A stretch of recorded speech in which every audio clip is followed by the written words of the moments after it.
108ویں رات شہرزاد نے کہا، جب بادشاہ رمضان کو معلوم ہو گیا کہ وہ بادشاہ عمر بن نعمان کا بیٹا اور نزوت الزما کا بھائی اور کان مکان اور قضی فکان اس کا بھتیجا بھتیجی ہیں اور رومی خوشی کی وجہ سے جشن منانے لگے، اور جب بغدادی لشکر نے سمجھا کہ رومی جنگ کرنا چاہتے ہیں اور وہ جنگ کے میدان میں نکل آئے تو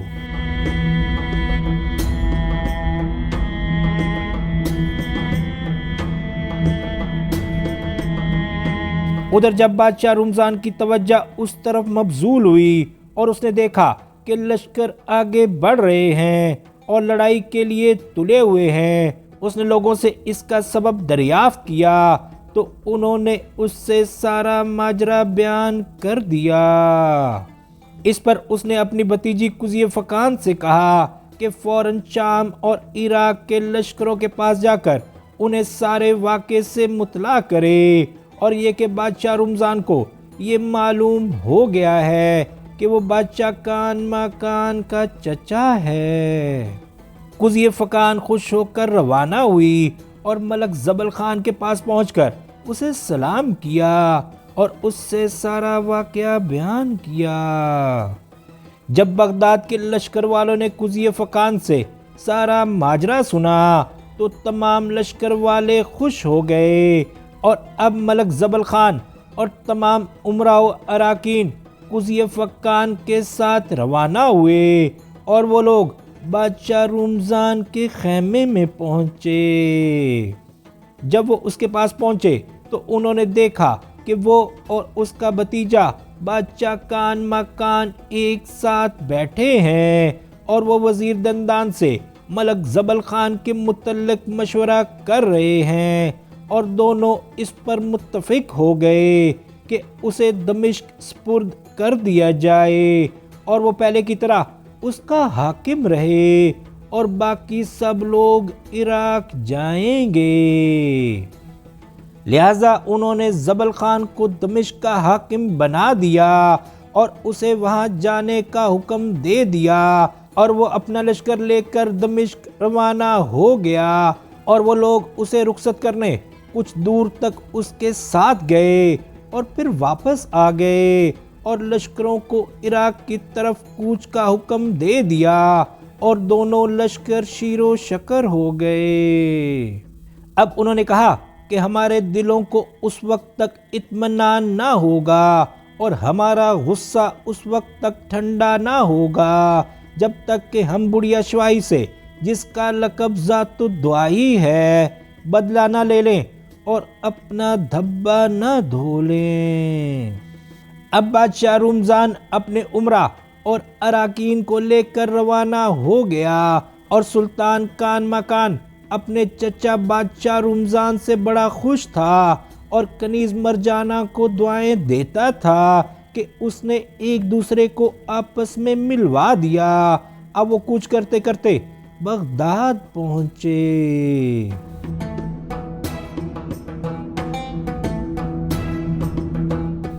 جب بڑے دربان بادشاہ ساسان کو یہ خبر ملی تو وہ شہر سے نکلا اور اس نے بادشاہ رمضان کا استقبال کیا اور اس کے ہاتھ چومے۔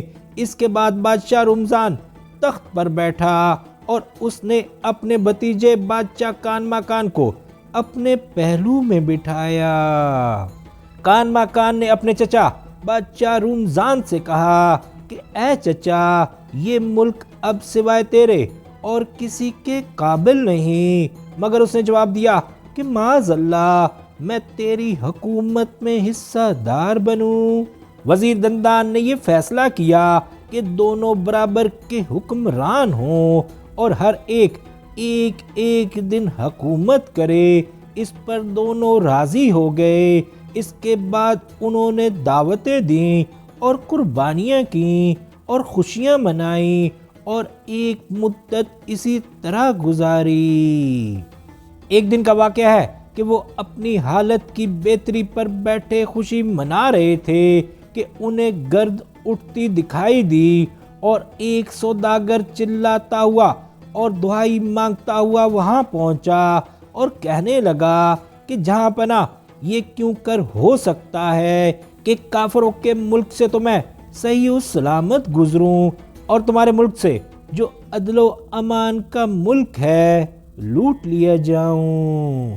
بادشاہ رومزان نے آگے بڑھ کر اس کا حال پوچھا۔ اس نے جواب دیا کہ میں ایک تاجر ہوں اور وطن چھوڑے ہوئے مجھے زمانہ ہو گیا ہے۔ 20 سال سے میں مختلف ملکوں کا سفر کر رہا ہوں۔ میں دمشق سے ایک خط لایا ہوں جو شہزادہ شرکان کے قلم کا لکھا ہوا ہے۔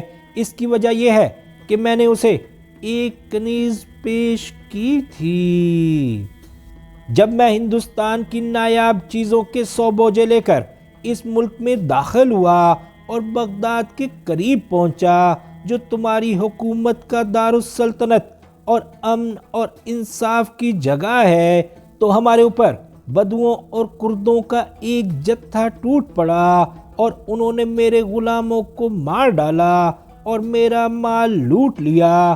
یہ کہہ کر وہ سوداگر بادشاہ رمضان کے آگے رونے لگا اور فریاد کرنے لگا۔ بادشاہ کو اس پر ترس آیا اور اس کا دل پسیج گیا۔ اسی طرح اس کے بھتیجے بادشاہ کان ماکان کو بھی اس پر رحم آیا اور انہوں نے قسم کھائی کہ ہم ان ڈاکوؤں کا پیچھا کریں گے۔ یہ کہہ کر وہ 100 سواروں کو لے کر نکل کھڑے ہوئے، جن میں سے ہر ایک ہزاروں کا جواب تھا۔ تاجر آگے آگے چلتا اور انہیں راستہ بتاتا جاتا تھا۔ اس طرح وہ دن اور رات بھر چلتے رہے اور دوسری صبح وہ ایک وادی میں پہنچے جہاں نہریں بہہ رہی تھیں اور بہت سے درخت تھے۔ وہاں انہوں نے ان لوگوں کو دیکھا کہ وہ اس تاجر کا مال آپس میں تقسیم کر کے ادھر ادھر پڑے ہوئے تھے۔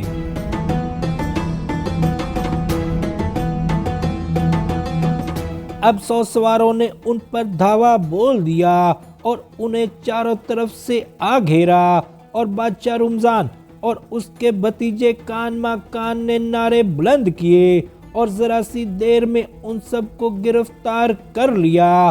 ان کی تعداد 300 سوار تھی، جن میں طرح طرح کے بدماش بدو شامل تھے۔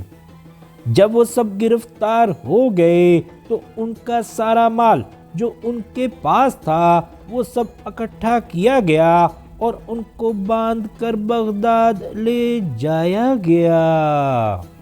اب بادشاہ رمضان اور بادشاہ کان ماکان ایک ساتھ تخت پر بیٹھے اور ڈاکوؤں کو ان کے سامنے پیش کیا گیا، اور انہوں نے ان سے ان کا ماجرا پوچھا اور یہ کہ ان کا سردار کون ہے۔ انہوں نے جواب دیا کہ ہمارے 3 سردار ہیں اور انہوں نے ہمیں مختلف ملکوں اور جگہوں سے اکٹھا کیا ہے۔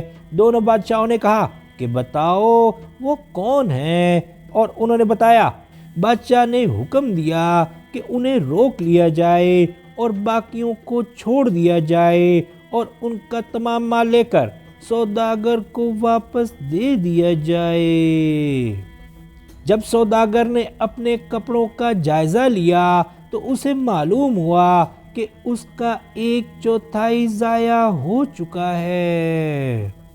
بادشاہ نے اس سے وعدہ کیا کہ جو مال ضائع ہو چکا ہے وہ اس کی تلافی کر دیں گے۔ اب سوداگر نے 2 خط نکالے، ایک تو شرکان کے قلم سے لکھا ہوا تھا اور دوسرا نزہت الزماں کے قلم کا۔ یہ وہی سوداگر تھا جس نے نزہت الزماں کو بدو کے ہاتھ سے خریدا تھا جبکہ وہ لڑکی تھی اور اسے شرکان کے ہاتھ بیچا تھا۔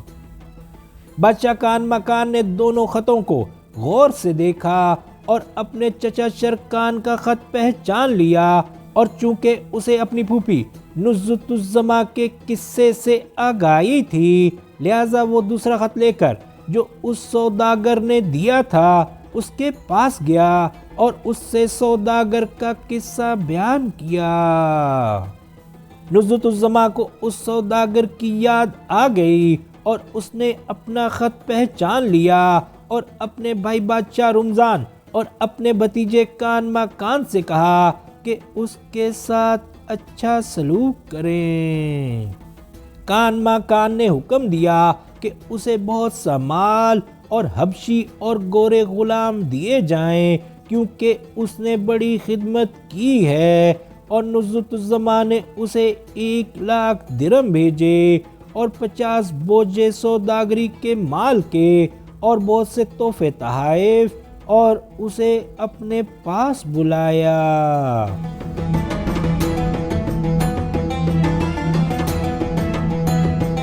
جب وہ حاضر ہوا تو وہ اس کے سامنے آئی اور اسے سلام کیا اور اس سے کہا کہ میں بادشاہ عمر بن نعمان کی بیٹی ہوں اور بادشاہ رمضان میرا بھائی ہے اور بادشاہ کان ماکان میرا بھتیجا۔ سوداگر یہ سن کر نہایت خوش ہوا اور اسے اس کی سلامتی اور بھائی سے ملنے پر مبارکباد دی اور اس کا شکریہ ادا کیا اور اس سے کہا کہ واللہ تیری نیکی بیکار نہیں گئی۔ یہ کہہ کر وہ حرم سرا میں چلی گئی اور سوداگر 3 دن تک ٹھہر کر ان سے رخصت ہوا اور شام کی طرف روانہ ہو گیا۔ اب دونوں بادشاہوں نے ان 3 شخصوں کو طلب کیا جو ڈاکوؤں کے سردار تھے اور ان سے ان کا حال پوچھا۔ اس پر ان میں سے ایک نے کہا کہ میں بدو ہوں اور میرا پیشہ یہ ہے کہ میں چھوٹے بچوں اور کنواری لڑکیوں کی گھات میں لگا رہتا ہوں اور انہیں چرا کر سوداگروں کے ہاتھ بیچتا ہوں۔ ایک مدت تک میرا یہی کام رہا، مگر کچھ دن ہوئے کہ مجھے شیطان نے بہکایا اور میں ان دونوں بدذاتوں کے ساتھ مل کر بدمعاش بدوؤں اور شہریوں کو جمع کرنے لگا تاکہ ہم لوگ سوداگروں پر ڈاکہ ڈالیں اور ان کا مال لوٹیں۔